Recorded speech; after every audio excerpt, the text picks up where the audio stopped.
Parshas Terumah. Parshas Terumah. We begin with a nice quote from the Toras Ha'agadah, written by Rav Ephraim Oved. I don't know if I pronounced that correctly. A Rav and Mashpia and Bnei Brak who wrote over 26 right now. Svarim. The Gemara in Yuma discusses the Kruvim that were in the Kodesh HaKadoshim. And of course we know the Kruvim were reminiscent of two cherubic figures, male and female, which are representative of husband and wife, as the Medrash teaches us. So the Toras Ha'agadah here writes, and we'll read a few lines here. And the reason why it was a nace is if you did the math of how big the Kruvim with their wings were, it wouldn't fit into the Beis HaMikdash. So says the Sefer Balaramis, Allah Shalom Beis Bayis Im Ishtoi. This is coming to hint to us on the Shalom Bayis between man and wife. Ki HaKruvim haya mu'urav me'ayrin zeh b'zeh kedugas ish le'isha. The Kruvim, as the Medrash the Gemara Babasha teaches us, were like husband and wife. Loimar, so what does this teach us? Shebizman shi shalom bayis, when there's harmony, v'ish kesher nafshi, and there's a bond amongst them, beineim, vei meuchadim, and they are one. Oz b'neis hayaimdim, a beautiful thing to think about. That when, not that it's a neis to have shalom bayis, that's not what he said. It sounds a little bit difficult, I know. That when there is shalom bayis, then the whole house is B'neis, then the union, then the marriage, then the couple is standing in a form of a miracle. Sheishlam siyato dishmaya b'chol davar. Incredible.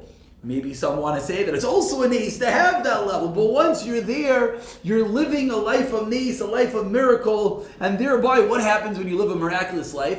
You get heavenly assistance, you get siyata dishmaya in every matter, the zoichem, the taira, bracha, the taiva, the shalom, all wonderful brachas. So the truth is, that really speaks for itself. He over here elaborates a drop, and he says that it's important to realize that having good shalom bayis is an anchor, is the word he uses over here, which is a nice word. It's an anchor that when one spouse, one party is going through something difficult at the office with his friends in shul, he could come home or she could come home and have the other half there to weather the storm together. What happens when there isn't? And one is going through something minor, then what happens is they come together and unfortunately everything falls apart.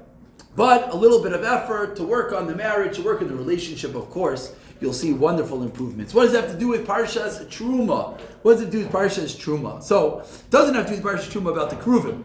That's not what he says over here. Because the Kruvim, I don't believe, are on this week's Parsha. I think it's next week, correct? So I would have just saved this part for next week. But either way, he used it this week. So listen, we follow the text. It talks about the Menorah. The Menorah, the wonderful Menorah, was made out of Zahav. This week is a Kruvim? Yeah. So I don't know why do we have to go to the Menorah? We should stop here. Okay, another idea. The Menorah, the Kruvim are this week? Okay, there you go. Perfect. So, okay, great. Wonderful. Good. So the truth is we can stop here. I guess he wanted to bring out another additional point. Beautiful. He said the menorah is made out of zahav tahar, pure gold. What does that mean? They took a block of gold. Moshe Rabbeinu didn't know what to do, says Rashi. And what does he do? He takes it, he throws it into the fire, and out comes the miraculous, beautiful menorah. And from here we learn an incredible lesson. He quotes Rav Twersky. I believe many Sfarim and Mefarshim explain as such. We could ask it as a question. If Hashem was going to make the menorah by itself, why tell Moshe Rabbeinu to do it? And if Moshe Rabbeinu couldn't do it, what's going on over here? And the obvious answer is, we are given, as he says over here, Lo yalecha hamulacha ligmar, le'ata ben chayrin li'bata mimenu. The Mishnah Avos teaches us, you don't have to do everything, but you can't do nothing. You have to do as much as you could do, and then Hashem takes over the rest. So Moshe Rabbeinu had to try. He had to see, can I make the menorah? Can I not? What am I going to do? And then at that point that he couldn't do it, then you throw it into the fire, and Hashem takes care of the rest. And he says over here, he puts the whole world into two categories. It's always difficult when you want to put the whole world into two categories. But that's what he does, majority. Number one, people think they can do everything. And then what happens when they don't? They get frustrated, they get down, when they can't complete. And number two is they don't even try, because I can't do it, so why try? And obvious, the balance of the menorah here is teaching us that we have to try, do as much as we can, and then the rest Hashem will take care of.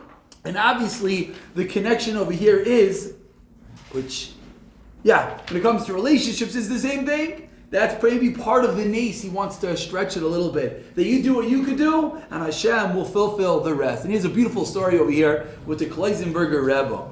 Very famously, the Kleisenberger Rebbe started the DP camps after the war, and he tried to, first Shabbos, he made a Friday night davening. So he told everyone, we're making Friday night tefillos, come and daven, and he said, and afterwards we're going to have a beautiful Friday night Shabbos Suda, come for the meal. And as unfortunately sometimes happens with Jews, they didn't come for the davening, but they came for the Suda. Listen, these were Jews that just went through the camps. We can't question. And they come to the Suda, and the Kleisenberger Rebbe begins the Suda with Shalom Aleichem, and he starts singing Shalom Aleichem, and everyone's watching. How in the world is it possible for a human being of flesh and blood to sing Shalom Aleichem after the atrocities they saw? And he finishes Shalom Aleichem, and he goes and he says Eishes Chayil. And he finishes Eishes Chayil, and he says, a good Rebbe that he was, his custom is to say, the Riboin Kol Ha'ilamim Tefillah. That's the Tefillah that when the Baal Bayis starts saying it, we all say, oh shoot, I was pretty hungry, let's get moving. And he sort of started hoping that he reads it fast. But the Kleisenberger Rebbe starts singing a little bit the Tefillah,